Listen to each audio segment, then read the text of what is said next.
ओम नमः शिवाय। मैं हूं एस्ट्रोलॉजर के.एम. सिन्हा और मैं अपने यूट्यूब चैनल पर आप सभी का स्वागत करता हूं। 5 जून से लेकर 5 जुलाई तक बहुत सारे ग्रहों का परिवर्तन और 2 चंद्र ग्रहण के साथ एक सूर्य ग्रहण लगेगा और इसके बारे में एक प्रोडिक्शन आपके लगन पर, मेष लगन से लेकर मीन लगन वाले जातकों पर इसका क्या प्रभाव पड़ेगा, इसको बहुत अच्छे से समझिएगा।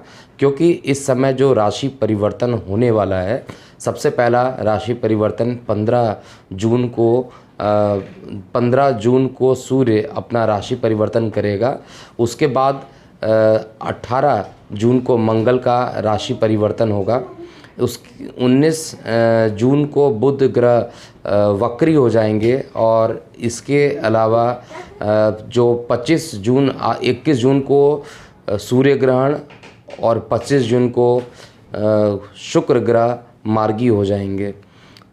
30 जून को बृहस्पति वक्री होकर अपने घर धनु में पहुंच जाएंगे। तो इतनी सारी खगोलीय घटना जब यहाँ पर होंगी तो निश्चित रूप से आप ये यकीन मानिए, मेरे 15 साल के इस करियर में मैं आपको बता दूं कि जब भी कुछ इस तरीके की चीज़ें होती हैं तो जातक पर बहुत विशेष प्रभाव डाल देती है। तो आइए हम समझते हैं कि मेष से लेकर मीन लगन वाले जातकों पर इसका कैसा प्रभाव पड़ेगा और अंत में इनके उपाय भी मैं बताऊंगा, जिसके लिए जैसा वैल्यूज़ निकल के आएगा मैं उसको बता रहा हूं और उसके उपाय भी मैं आपको यहां पर बताऊंगा। तो हम तुला लगन की बात करते हैं।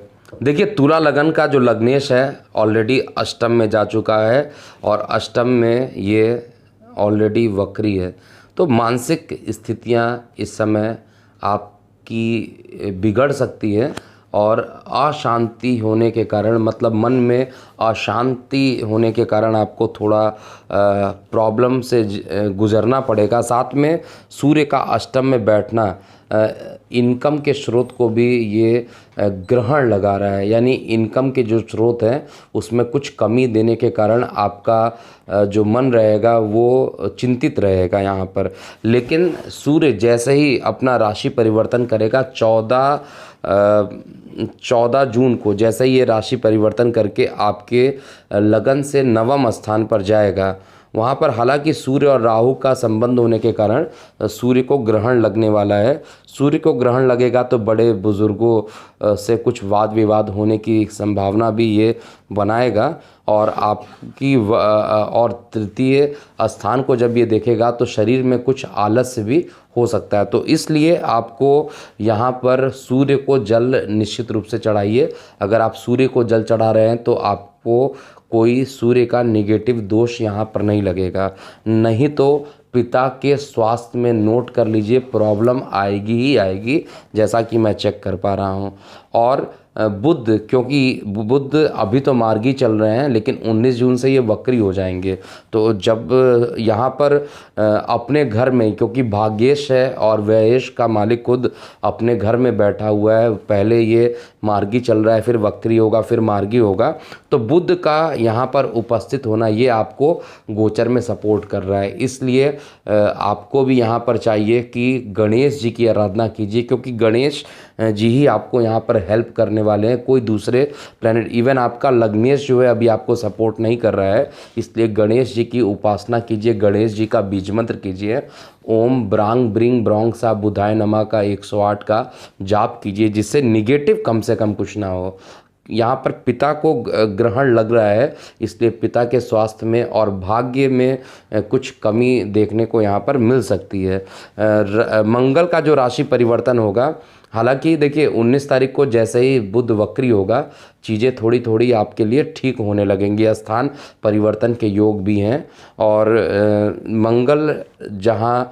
मंगल जैसे ही पंचम स्थान पर राशि परिवर्तन चेंज करके आपके लगन से 6वें घर में जाएगा, वैसे ही आपके लिए रोग ऋण शत्रु अगर आपके बड़े थे तो उसको ये ख़त्म करेगा, लेकिन खर्च की अधिकता कर देगा। तो फाइनेंस के मामले में अभी भी समय अच्छा नहीं दिखाई दे रहा है मुझे।